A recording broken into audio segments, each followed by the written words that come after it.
Hello students, till now we have discussed so many things about charges, and we know this thing that like charges they have force of repulsion between them, and unlike charges they have force of attraction between them.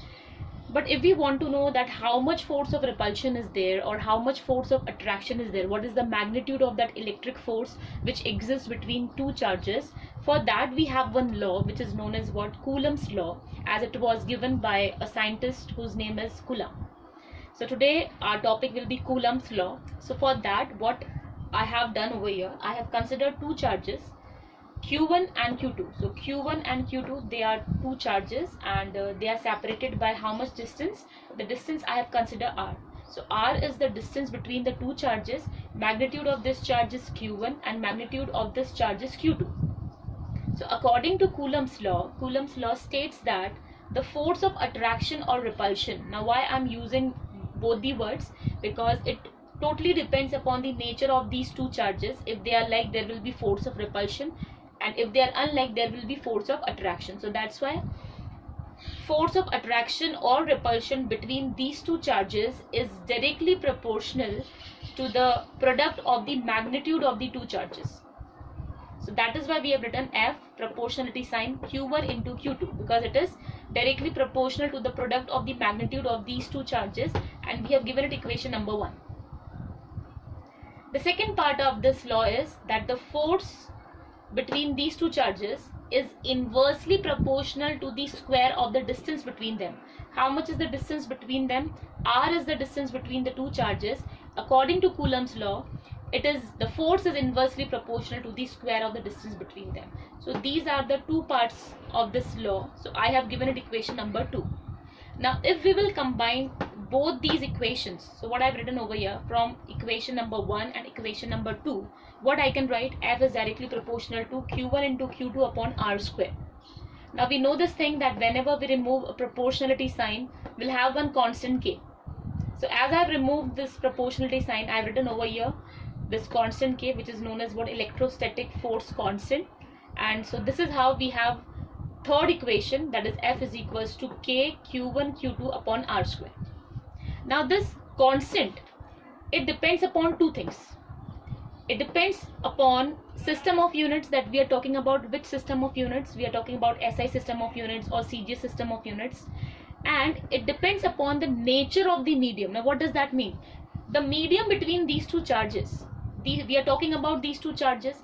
Now what is there in between these two charges? Vacuum is there, air is there, water is there, glycerine is there. What is there? So the value of K, it depends upon nature of medium also. As the medium will change, the value of K will change. As the system of units will change, the value of K will also change. So that's why I have written over here K depends upon system of units as well as it depends upon nature of medium. Now suppose what we have considered SI system of units, and what is there between these two charges? Vacuum is there or free space is there. So this we have considered. So in SI unit, if I talk about, in SI unit, what is the value of K? K is given by 1 upon 4 pi epsilon naught, and its value is how much? 9 into 10 to the power 9. Now how we have written this unit, you need not to learn it. Actually here is our K, and if I'll ask you that please tell me the unit of K from this particular equation number 3. So what we will do, we will keep K on one side and we will shift all the other terms this side. So R square will go in numerator, Q1 and Q2 will go in denominator. Now we know this thing. What is the value of F? Sorry, what is the SI unit of F? Newton. So what I've written here? Newton. R square will go in multiplication with it. What will be the SI unit of R? R is distance. So distance is measured in meters. So it will become what? Meter square. This Q1 and Q2 will go in denominator. Now we know the SI unit of charge. SI unit of charge is what? Coulomb. So it will become what? Coulomb square, but as it is in denominator, it will be Coulomb inverse 2. So in this way, we have written what? SI unit of this K from equation number 3. And what is the value of K? 9 into 10 to the power 9 Newton meter square Coulomb inverse 2. Now K is also equals to 1 upon 4 pi epsilon naught. 4 is a number, pi is 3.14 or 22 upon 7, which is again a constant. What is epsilon? What is this? Whatever I have written over here. Actually we call it epsilon naught or epsilon 0. What we call it? Epsilon naught or epsilon 0. And what it is? it is permittivity of free space or it is permittivity of vacuum, because right now what we have considered that what is there in between these two charges, vacuum is there. So that's why what is this, it is permittivity of free space or vacuum. In our next lecture we'll discuss about what do you mean by permittivity. So this is called as what, epsilon naught. Now the thing is that if I want to calculate the value of epsilon naught, so from here I can easily calculate. If I know that 1 upon 4 pi epsilon naught is 9 into 10 to the power 9, if I want to calculate value of this epsilon naught, I can shift this epsilon naught that side, and I can shift this 9 into 10 to the power 9 this side. 4 is a number. In place of pi, what we will substitute? 22 by 7 or 3.14 into 9 into 10 to the power 9. So in this way, if you will calculate, you can easily calculate value of epsilon naught, and it will come how much? Epsilon naught, it will be equals to 8.85 into 10 to the power minus 12. Now again, I have written unit of it, so you need not to learn it. Actually the thing is that if you know this, k is equals to 1 upon 4 pi epsilon naught, and we have already written what is the value, what is the unit of k? It is Newton meter square Coulomb inverse 2. So the thing is that if we want to write the unit for epsilon naught, so what we will do, we will shift this epsilon naught here, and this k will go in denominator. As k will go in denominator, these units will get reversed. So if I'm talking about the unit of epsilon naught, so how much it will be? Newton will become Newton inverse, meter square will become meter inverse 2, and Coulomb inverse 2 will become Coulomb square. Now in equation number 3 we know that F is equals to k q1 q2 upon r square. What is k? K is 1 upon 4 pi epsilon naught in SI system of units. So in place of k, what we will write? 1 upon 4 pi epsilon naught. So in this way your equation number 3 will take this form. F is equals to 1 upon 4 pi epsilon naught q1 q2 upon r square. So this is Coulomb's law in SI system of unit.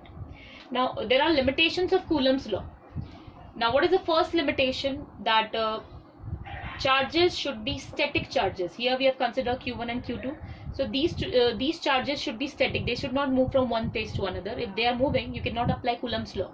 So first condition is static charges. They should be static charges. Second limitation is they should be point charges. Now what is the meaning of point charges?